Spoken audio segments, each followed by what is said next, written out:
Today we are going to solve question number 15 by preparing income and expenditure account using receipts and payment accounts. So first of all, you can write all the expenditures given in the question. In this question, in payment head, expenditures are given. We have to take only revenue nature of expenditures. First one is general expenses, 216. There is an outstanding of rupees 20 given in adjustment. So we add 20, total 236. The next is salaries. In question it is given 220. And in adjustments, our 70 rupees outstanding salary is also given.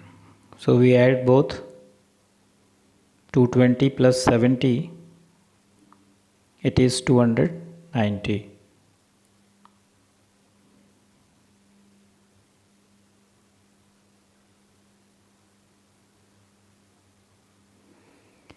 The next, given furniture. Expenditure on furniture is not taken into this account because this expenses is of capital nature. So the next one is rent and rates. It is of revenue nature regarding the current financial year. It is given 224. Then newspaper, rupees 50 will also be included.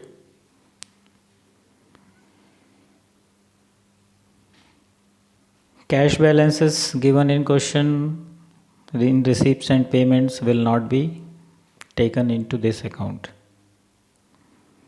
In adjustment, rupees 50 regarding depreciation on furniture is given, so it will be taken into account.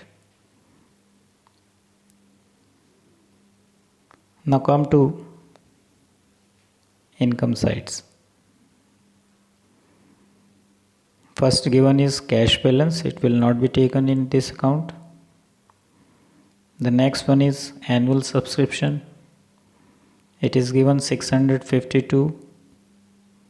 Then in adjustment, 100 rupees is outstanding. So by adding rupees 100, total subscription for this year is 752.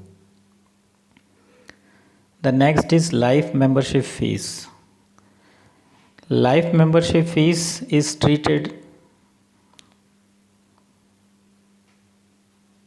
in both ways. Sometimes it is taken as revenue and sometimes it is taken as capital nature.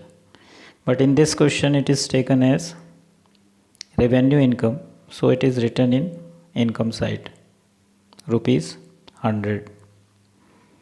Next is entry fees. It is 496. Then interest on investment,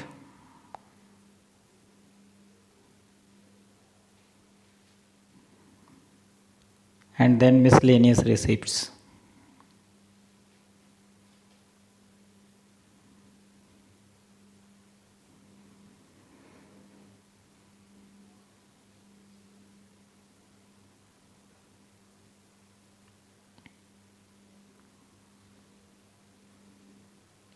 So all the items are taken either in expenditure side or in income side, excluding the capital nature of items such as cash balance or furniture, etc. Now by totaling the income side,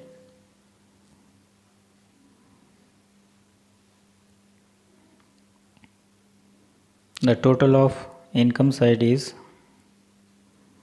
1456. by totaling the debit side total of expenditures, then subtracting the expenditure from income. The balance is written in the debit side as excess of income over expenditure or surplus of income over expenditure. In this case, it is 606. So, taking these steps in mind, try to solve the other questions